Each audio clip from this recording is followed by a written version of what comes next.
दोस्तों, यदि हम किसी काम के आखिरी पड़ाव पर पहुंच गए और वह काम जाते जाते भी अगर कुछ अच्छा परिणाम देकर चला जाए तो तब भी मन को सुकून रहता है कि चलो कुछ ना कुछ तो हमें मिला ही है। तो ऐसा ही कुछ मेष राशि के जातकों के लिए है। जाने वाले साल के अंतिम 2 महीनों में आपको बहुत कुछ चीज़ें पॉजिटिव मिलने वाली हैं और जाते जाते यह जो 2 महीने होंगे वह आपके जीवन में बहुत कुछ बदलाव करते हुए जाएंगे, क्योंकि यहाँ देवगुरु बृहस्पति का जो पॉजिटिव प्रभाव होगा वह आपको प्राप्त होगा।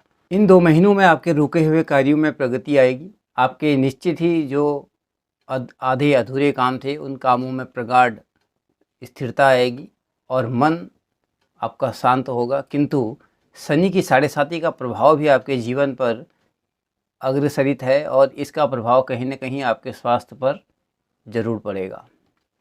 तो दोस्तों नमस्कार, स्वागत है आपका मेरे चैनल महेश एस्ट्रो ज्योतिष नेटवर्क पर। आज हम बात कर रहे हैं मेष राशि के विषय में। तो मेष राशि के जातकों, आपके लिए शनि ग्रह का जो प्रभाव होगा वह सबसे पहले मैं आपको बता दूं, क्योंकि शनि ग्रह की 7.5 में आप चल रहे हैं।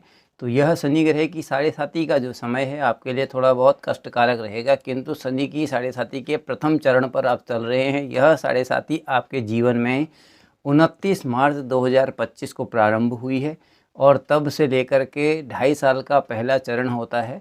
तो अभी आप प्रथम चरण पर ही चल रहे हैं। तो आइए जानते हैं बाकी ग्रहों के विषय में कि कौन से ग्रहों का क्या कैसा गोचर आपके लिए है। तो सर्वप्रथम अगर बात करें तो आपकी कुंडली के सप्तम भाव के अंदर में सूर्य और बुध ग्रह का गोचर चल रहा है और सप्तम भाव में सूर्य का जो प्रभाव होता है वहाँ पर यदि सूर्य अशुभ राशि के अंदर में हो, यदि नीच राशि के अंदर में हो, तो पारस्परिक पारिवारिक यदि साझे का व्यापार आदि का काम हम करें तो उसमें कुछ तारतम्य अच्छे नहीं देता है, वहाँ पर आपके परिणामों को खराब कर सकता है। चतुर्थी स्थान में आपकी कुंडली के बृहस्पति ग्रह भाग्येश होकर के विराजमान है और यहाँ पर बृहस्पति ग्रह की पोजीशन आपके सभी प्रकार के कार्यों के लिए शुभ होगी और आपको अच्छे परिणाम देने में समर्थवान बृहस्पति आपको हर प्रकार के अच्छे परिणाम अवश्य ही देंगे।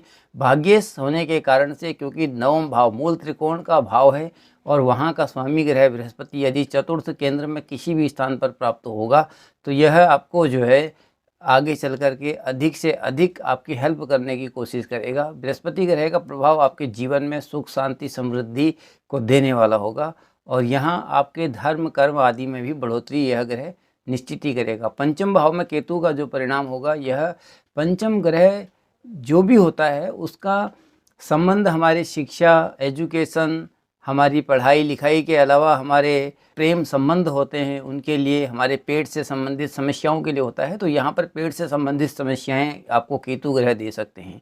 आपस के जो रिलेशन है, हम एक दूसरे के साथ में जो एक अच्छी बॉन्डिंग को शेयर कर रहे होते हैं, कहीं ना कहीं वह बॉन्डिंग रुकती हुई नज़र आती है या उसमें कुछ मतभेद होते हुए नज़र आ रहे हैं।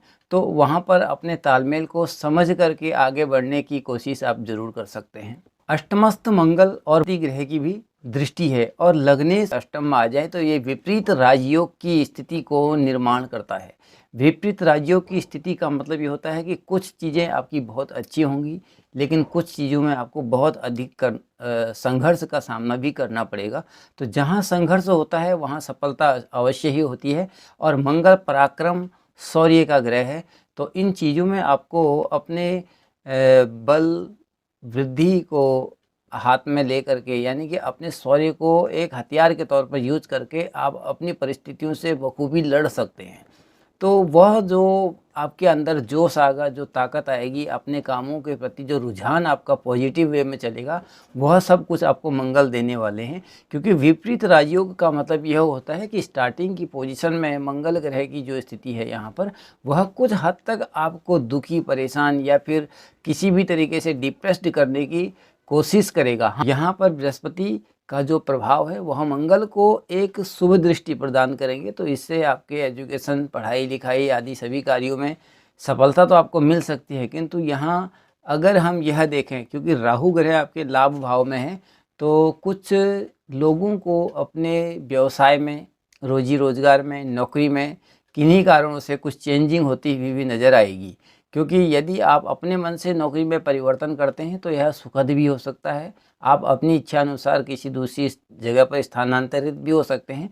यदि ऐसा नहीं हुआ और परिणाम आपके विपरीत हुआ तो फिर आपको उसका दुख भी अवश्य होगा, क्योंकि इस महीने में ही शनिदेव अपनी वक्री अवस्था से मार्गीय अवस्था में प्राप्त हो रहे हैं। यानी कि शनि ग्रह की जब भी अपनी गोचरीय स्थिति में परिवर्तन आता है, यानी कि शनिदेव जब भी अपनी चाल बदलते हैं तो वह हमारे जीवन में भी कुछ न कुछ भूचाल अवश्य लाते हैं।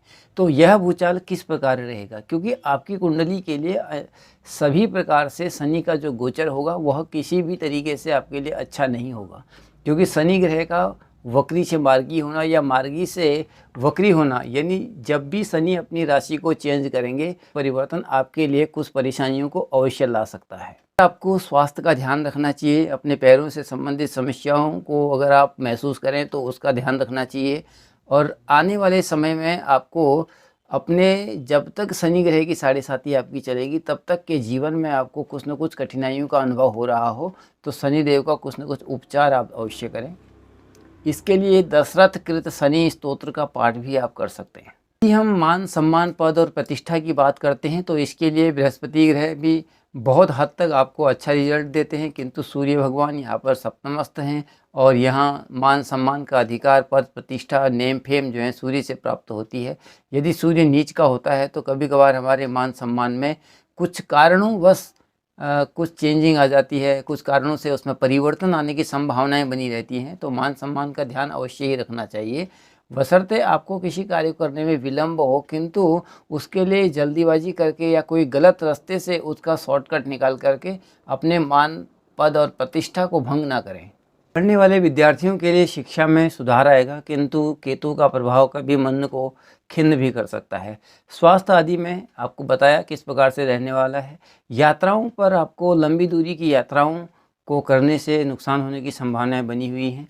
अगर आप बहुत लंबी दूरी की यात्रा या किसी विदेश यात्रा के लिए प्लान कर रहे हैं तो उसको कुछ समय के लिए स्थगित कर सकते हैं, यानी कि आप 14 जनवरी तक उसको स्थगित कर सकते हैं। ओवरऑल अगर आपकी कुंडली को हम देखते हैं तो यहाँ पर सभी प्रकार से जो ये है 2 महीनों का जो आपका यह राशिफल होगा नवंबर और दिसंबर का, तो दिसंबर माह का भी यह राशिफल आपके लिए बहुत अच्छा रहने वाला है। उसमें भी आपके कई हद तक चीज़ें सुधरती भी नज़र आएंगी, किंतु जिन लोगों को कार्यस्थल पर दिक्कतों का सामना करना पड़ रहा है उनके लिए हम एक उपाय अवश्य करेंगे। सरसों के तेल और काले तिल को मिला करके शनिदेव के सम्मुख एक सरसों के तेल का दिया आप अवश्य जलाएं, और अगर हो सके तो शनिदेव के निमित्त कुछ गुड़ चने का प्रसाद भी आप चढ़ाएं तो उससे भी आपको लाभ प्राप्त होगा। इन्हीं शुभकामनाओं के साथ में यह महीना जाते जाते आपको कुछ न कुछ लाभ अवश्य दे, आपके लिए सुख समृद्धि लेकर के आए। इसी के साथ में हम देते हैं आपसे विदा। यदि आप वीडियो पर नए हैं तो कृपया वीडियो को लाइक, शेयर एंड सब्सक्राइब जरूर कीजिएगा। नमस्कार, धन्यवाद।